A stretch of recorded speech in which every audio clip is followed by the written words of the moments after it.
Hello mga kagala! Kung nandito ka nga sa Dubai at naghahanap ka ng mga buffet na restaurant, nako, i-recommend ko sa iyo itong mga mare, itong hot palayok dito sa Dubai. At talaga namang magugustuhan nyo to.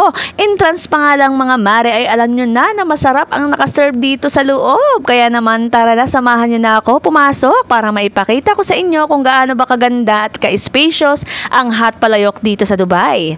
At kung hindi ka pa nga nakakapunta dito mga mare, nako, try nyo na ng mga barkada nyo kasi maganda rin itong place pagdausan ng mga okasyon tulad ng birthday gathering or kung ano pang okasyon na pwede mong i-celebrate dito.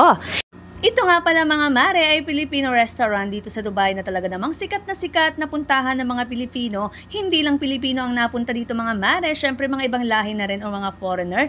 Napunta na rin dito mga mare kasi nga dito mga mare hindi lang naman Filipino food ang siniserve nila. Dahil pan to Asian cuisine na nga rin to. Meaning, hindi lang talaga Pilipino ang kumakain dito. Ang kagandahan pa nga dito mga guys ay talagang marami kayong food na pagpipilian, mapa-dessert, mapa-ulam. Nako, napakarami guys. Sa mga prutas ay talaga namang magsasawa kayo dito.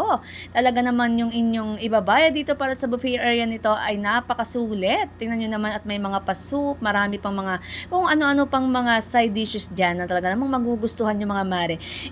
Kaya kung hindi ka pa nakakapunta dito mga mare, puntahan mo na to. Thank you for watching!